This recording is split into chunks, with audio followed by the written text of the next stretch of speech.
it's your dear Dallas dietitian here with this week's Food for Thought. And today I want to talk about Ozempic, the diabetes medication that is being used for weight loss by patients who are not diabetic. So I want to talk about what Ozempic actually is, what it's being used for, and the possible long-term dangers of that. So Ozempic is a medication that's been approved for type 2 diabetics. What it does is it's almost like a smart pill.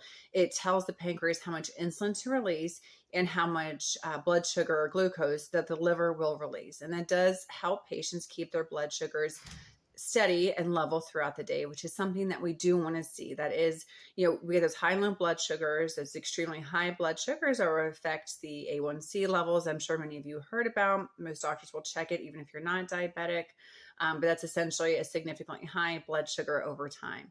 So Ozempic will help kind of streamline that, make it consistent. The other thing that it does, it delays gastric emptying. And what that means is it keeps food in your stomach longer so you feel full for longer, which inevitably will lead to you consuming less calories, which leads to weight loss.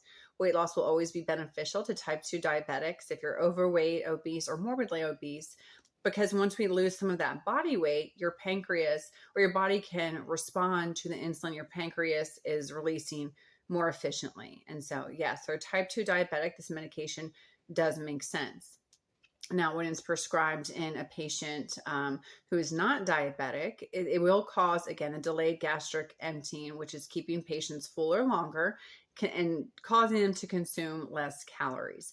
So there's a couple of issues with that. You will have rapid weight loss, and this can be in patients who are diabetic or non-diabetic. And we worry about that because the human body is not supposed to drop weight quickly. The healthy rate of weight loss, and you've heard me say it a million times, is 1 to 2 pounds of weight loss per week gives us that healthy number where the body can slowly metabolize fat.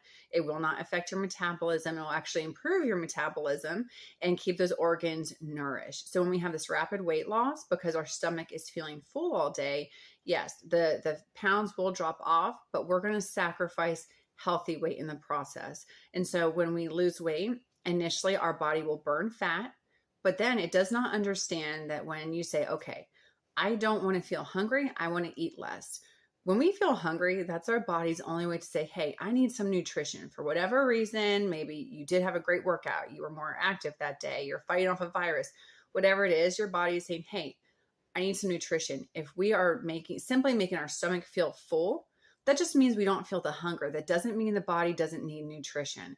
And so if we're thinking, oh, the weight's dropping off, it's like, you're sacrificing functional weight at that point, because the body, just because you're taking a medication where you feel like you have food in your stomach, your body still has not gotten the minimum proteins, the minimum carbs, including fruits and veggies, and the minimum fats that needs to run properly. And so when we think we can trick our body out of that, our body says, okay, I'll burn body fat, but I'm not sure when I'm going to get food again. So let me save some of this fat, let me conserve energy, and I'll burn some lean muscle that I can kind of get rid of right now. And so we see that weight dropping on the scale, but at that point you're losing that lean body mass, that lean muscle. Even if you're not a gym rat or anything, we all have lean muscle mass, and that's the actual weight that keeps you healthy, keeps your metabolism up, and keeps you feeling great. And so at that point, if you think, I don't care what that number to drop, that's a time to reassess and think, why don't I want healthy weight loss? Why do I need this number to drop? And when you think about kind of where your goals are at that point, if they need to be changed.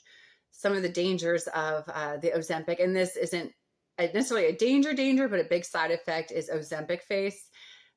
It's kind of a funny term, but it's true. It's just when your body has lost fat too quickly, it will drop from your face and you will have sagging skin.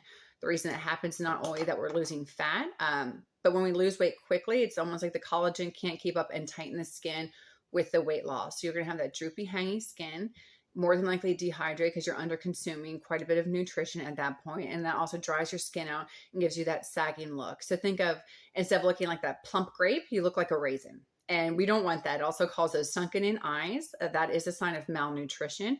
If you have puffy bags under your eyes or that sunken in look, you're likely dehydrated or overall just malnourished. That's one of the big signs. We look at fat pads on your hands and underneath your eyes and temporal wasting to see if you're malnourished. That is part of the Ozempic face that I have seen, is like the eyes and this temporal wasting right here. So if you are taking Ozempic and you look in the mirror and you think, oh wait, I do have a little concave area here. Oh my, I do have bags under my eyes. That's Ozempic face a little bit. Once you come off of Ozempic, we have seen patients get that full look back in their face because they're getting proper nutrition. The other thing that happens is that when we delay that gastric emptying too much, we can have that long-term effect on our GI health, that gut microbiome. There are no studies done on that yet, but I would be very interested to see what those will look like in the future. We're not supposed to have food sitting in our stomach for a long period of time. It's supposed to break down, digest, and be absorbed. Now, the third thing that's something to be concerned about too is that Ozempic is made for diabetic patients. If the average population is buying all the Ozempic, the patients that actually need it are going to have that shortage. That's something just to consider too. The last thing that I want to touch on, when we undernourish our body, again, you're not going to trick your body into thinking it doesn't need what it needs. Once you come off Ozempic, your body's like, oh my God, yes, let me eat, let me rebuild all of this.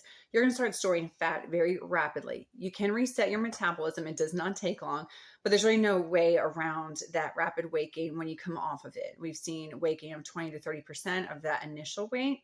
So really think about what you want to sacrifice with the Ozempic, the rapid weight loss that will come back because you do have to come off of it.